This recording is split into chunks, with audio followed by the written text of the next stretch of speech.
Hi everybody, it's Joe from Treadmill Heroes here, and today I'm going to be replacing a running belt on a Pacemaster treadmill. I've got a replacement belt already sitting here from our friends over at the Fitness Graveyard. What I'm going to try to do is talk in general terms for everyone out there who might be trying to replace a running belt on your own treadmill at home, and kind of give you some guidance on the do's and don'ts that usually apply to most treadmills out there. So, when it comes to this treadmill here, I've already removed the side step rails. So, I've taken those off. Those are typically either just screwed right to the deck, or there's like a bolt or a snug bolt underneath of the deck that basically pulls the step saddle down to the deck, where a lot of times under the deck you can loosen up a bolt and slide the step rails off. Those are already off of here. And on this particular tread, which is Pacemaster kind of specific, they've got some handrails that go down to the sides. I've just simply taken the bolt out of the side there and pulled the handrails off. So pretty basic stuff, but I wanted to get into the do's and don'ts of replacing a running belt on a residential grade treadmill, and hopefully this will help you guys out when you're doing it yourself. So first and foremost, when replacing the belt, you're going to need to remove the rear roller. The rear roller is what creates the tension on the running belt. Typically the front roller is in a static position, and to snug up the running belt here, you adjust the rear roller back to tighten it up. So first we're going to loosen it up here. In this particular case, I've already taken off the rear end caps, which look like this.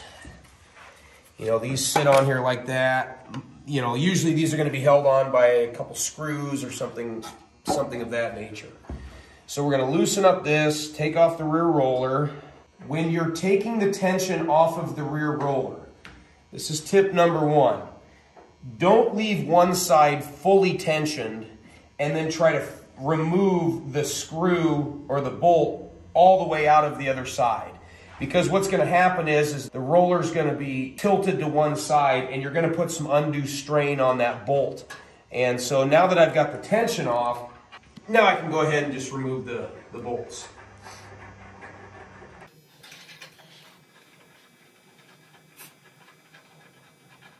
Important step here. When I'm taking out the rear roller, take it out and leave it set the same way that you took it out of the tread. Don't take it out and flip it.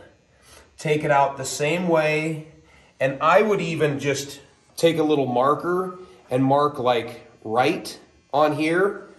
And when talking in terms of treadmills and other cardio equipment, we usually talk in terms of the user's right. So if I was on the treadmill, this would be the right side. So I'm just going to set him off to the side. I'm going to know that I haven't flipped it, that's my right side on over there. Now the running belt is loose, okay? But in order to take it off, you've got to take off the front roller as well. So we're going to go up there. So before we can take out the front roller, we've got to take tension off the drive belt. You've got two belts on a tread, a running belt, and then you've got the drive belt. That's what makes the front roller turn when the motor's running. So we've got to take the tension off of that. So in this case, there is anchor bolts on the motor mount that mounts this motor mount mounts to the motor. So we've got to loosen this, and then there's a tension bolt right down in here. Every treadmill manufacturer is going to be a little different, but typically there is a tension bolt to slide the motor forward or back to create tension on the drive belt.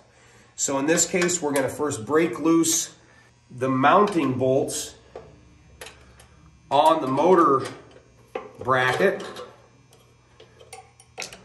These ones are kind of tricky to get to. What I usually do is I'll get my Allen wrench down in there, and then I'll just kind of bite it with a pair of pliers, and I'm able to turn it.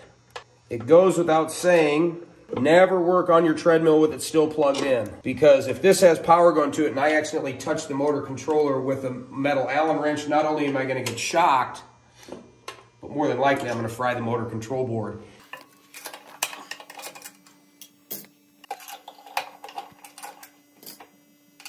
I don't need to necessarily take these bolts all the way out. All I need to do is get them loose enough to where the motor is going to slide back and forth once I take tension off of the tension bolt. Now I can come up front here. This bolt goes through the frame into the motor bracket. So as I tighten it, it's going to pull the motor back. Well, to loosen it, I'm just going to loosen it up. And now I can slide my motor forward.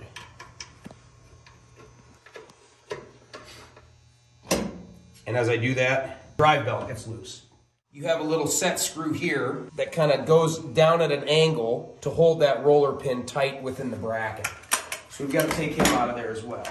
You can reach under there, pull the drive belt off, pull him out of there. Certainly you don't need to notate what side this roller sits on because the drive pulley is only going to go on the side with the motor.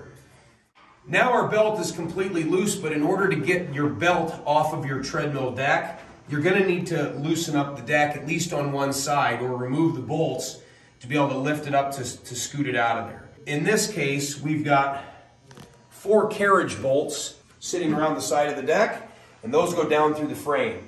So we're going to have to take those nuts off the bottom of the bolt. In fact, I'm going to turn this tread on its side to kind of show you what they look like from underneath. So you've got the carriage bolt that goes through the deck with the spacer. So we just need to remove that nut, this nut, and the same on the other side.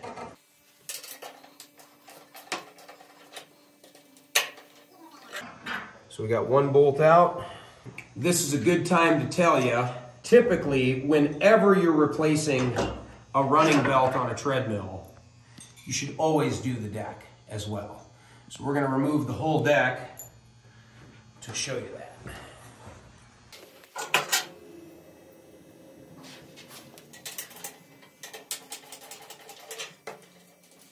Now that the carriage bolts are out, we can go ahead and remove the deck.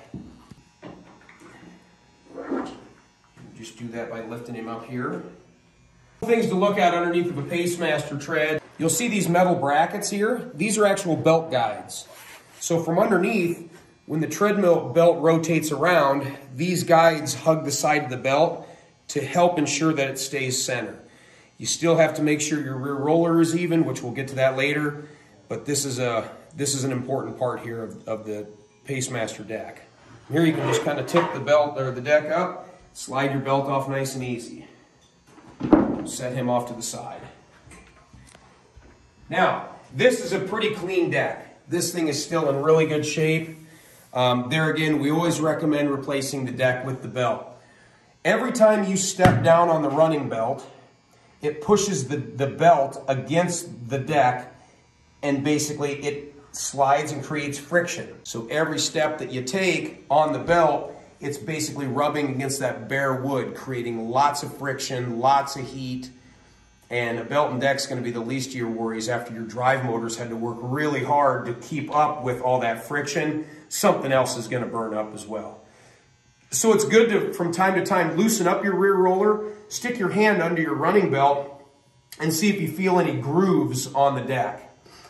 This one is very smooth. We're basically doing this video just for education purposes. So we're going to use this, we're going to put this deck back on because it still is in really, really good shape.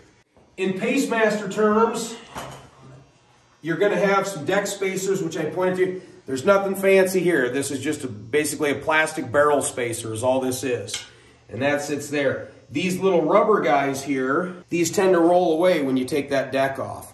There is some rubber cushions in the middle of the deck right here. And these sit inside of there. In order to attach this cushion on there, they've got to run a bolt through the bottom of that into the deck. And then this just plugs the hole. Now that we've got these pieces, I'm going to take these spacers off. And your cup holder is usually a good spot to put all your hardware or set them off to the side. You just want to keep those together.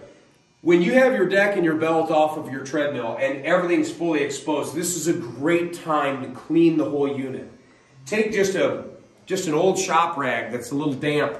Wipe all this down because this will be full of dust and dirt, hair, debris, all kinds of stuff. If you're fortunate enough to have like a little air compressor with a spray hose, and you can blow all this out great. At minimum, use a vacuum and really get into all these little crevices and nooks and crannies to get it all nice and clean. At this point, you go almost in the exact reverse order that you took the old stuff off. So we're going to take our deck. We've got our belt over here from the fitness graveyard. It's always a good idea to lay out the belt and lay the new belt right on top of it and make sure they're the same size. Now keep in mind, your old belt may have stretched a little bit because over time, these belts do stretch a little bit. So we want this new belt, line him up there. It's just a hair shorter, which that's okay. That does kind of show how some of these belts can stretch out. So we're gonna put this guy back on and inspect the inside. It's nice and white. The used belts will get very dirty. They'll be brown in there, and you'll see, but you know, obviously a new one is nice and clean.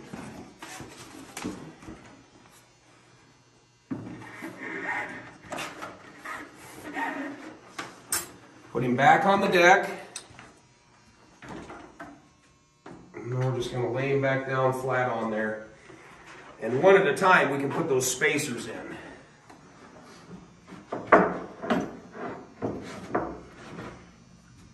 So it's going to be a little teeter-tottery because you got those rubber cushions that are fixed on the deck. If you get a new deck, and sometimes a new deck comes with no holes in it. And so where do you know where to anchor the belt guides at? Where do you know where to screw in the deck cushions at? So the nice thing is the old deck will serve as a template for the new deck.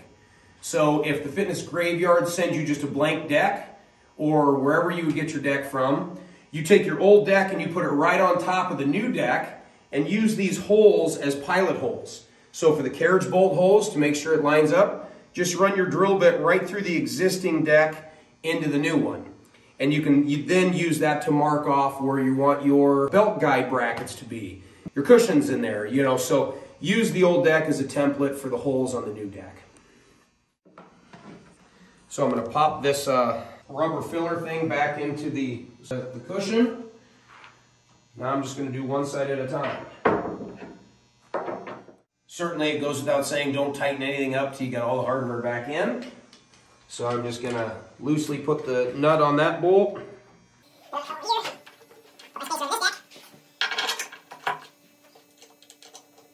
As long as we don't tighten those up, there's enough play to lift up this other side.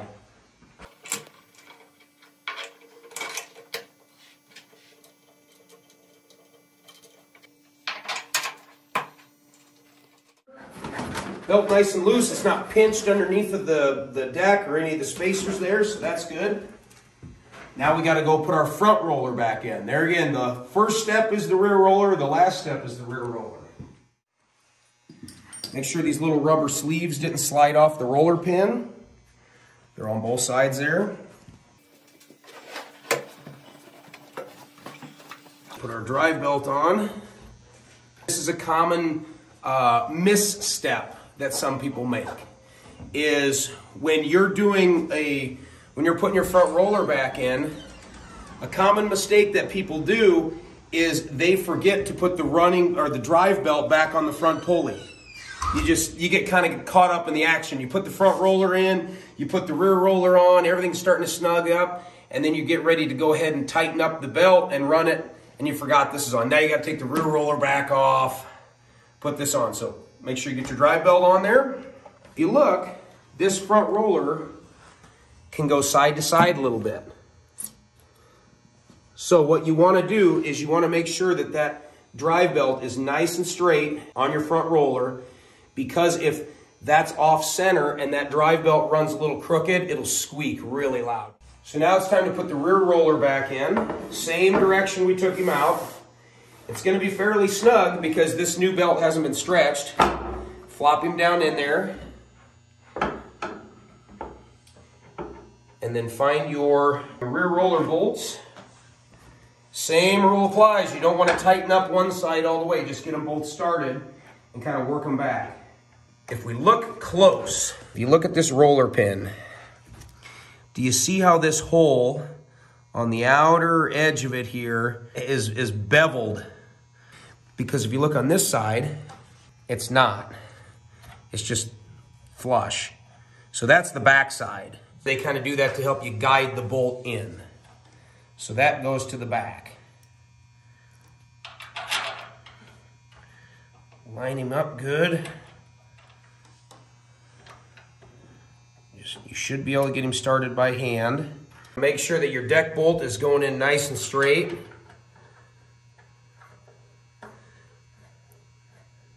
Okay, now that we got him started and it's not cross-threaded, we're going to go to the other side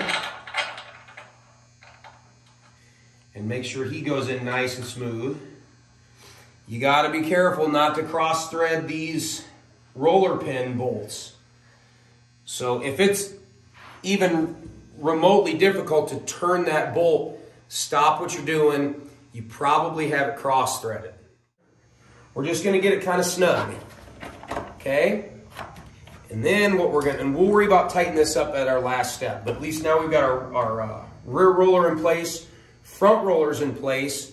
It's looking straight, so now what we can do is anchor down our front roller and then tighten up the motor.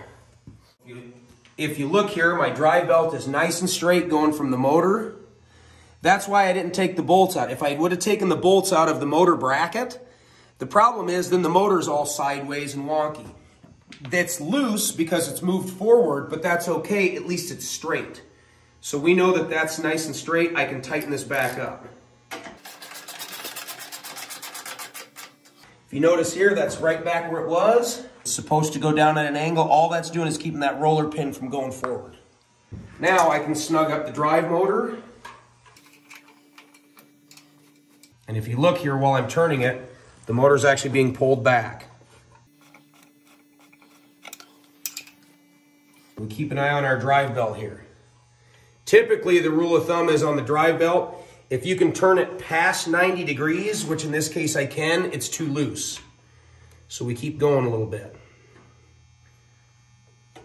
We're almost there. Right about there seems to be the sweet spot. Now we go in and we tighten down our anchor bolts.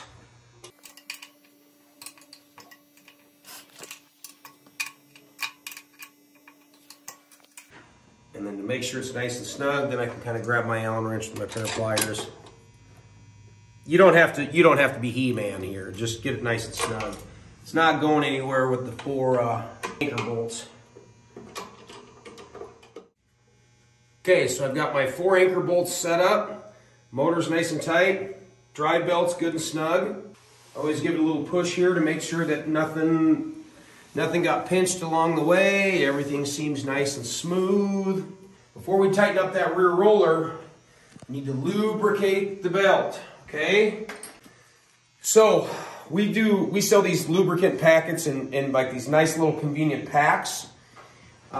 It's got just the right amount of lubricant for a residential tread. So I tear that open.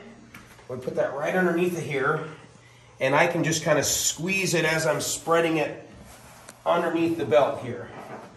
You don't want to squeeze it all in one spot because it will kind of bleed through. So once you spread that, run the belt, kind of work some of that lubricant in all around the belt.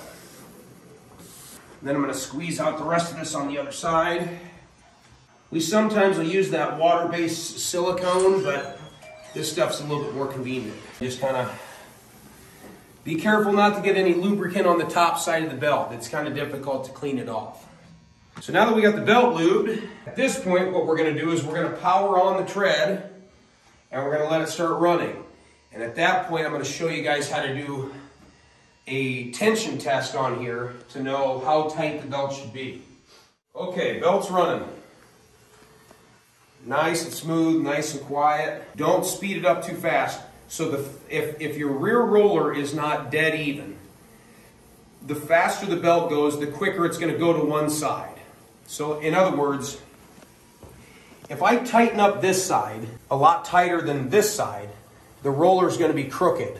So then the belt is going to want to go this way. Same way if this side's tighter than this side, the belt's going to want to go that way. And then it's going to rub on your drive pulley, it's going to rub on your side saddles, and you're going to wreck your new belt. So we're careful here to start. I'm running it at 1.5 miles an hour. I know at this point the belt is not too tight. I got my Allen wrench here for my rear roller. So what I'm going to do here, I can see that the belt has already started creeping over to this side, because we know that that side's a little bit tighter than the other side. So what I'm going to do is just give this another turn or so, and then I can kind of see that there's about, 3 threads sticking out this way and this way, and already we can see the belt starting to kind of, gravitate back towards the center. So between the rear roller being even and the belt guides underneath, that should help keep the belt nice and centered. We know it's not tight enough yet, but we know that it's running kind of right down the middle. So once we know it's down the middle, then I'm going to speed this thing up a little bit more to about 2.5. And provided that your deck bolts are now snug, which I haven't done yet, so I got to tighten those up quick, then I'm going to show you guys how to do a stomp test to see how tight the belt is. So I'm going to stop this. Belt's nice and center. I got to snug up my deck cushions.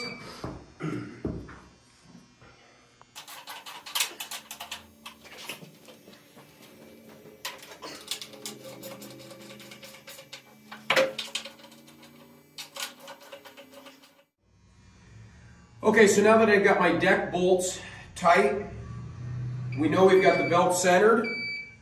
I'm going to go ahead and fire this thing back up here, and then I'm going to walk on it. I'm going to make sure it's nice and smooth. Then what I'm going to do is just put a little healthy pressure down with each step. And make sure that the belt doesn't stop or slip. Make sure your drive belt is not loose. So you can, back to what we were talking about earlier, turn your drive belt. It should be tight enough where you can go up to about a 90-degree turn, and that's as far as you can go. If you can go past 90, it's too loose. If you can't get to 90, it's too tight, which you don't want it too tight either. You can put too much pressure on the bearings of the motor or possibly the front roller. So once you know that your drive belt is not too tight or too loose, then you can snug up your rear roller. Another way that you can kind of hear it audibly is when a drive belt is loose and it's slipping, it will usually make kind of a high-pitched squeak noise. Because you got a rubber poly V belt on a plastic pulley, that will make a squeak. When your cotton backing running belt is slipping on a steel roller, those materials don't make a squeak when they rub together. So if you hear a squeak and a slip at the same time, focus your efforts on your drive belt, not your running belt. So to recap, my running belt's nice and snug, my drive belt's nice and snug, the running belt has been properly lubricated.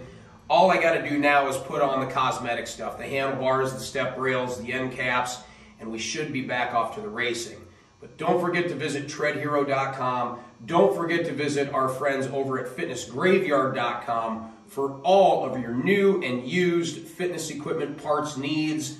We've got it. We can get it. Thanks, everybody.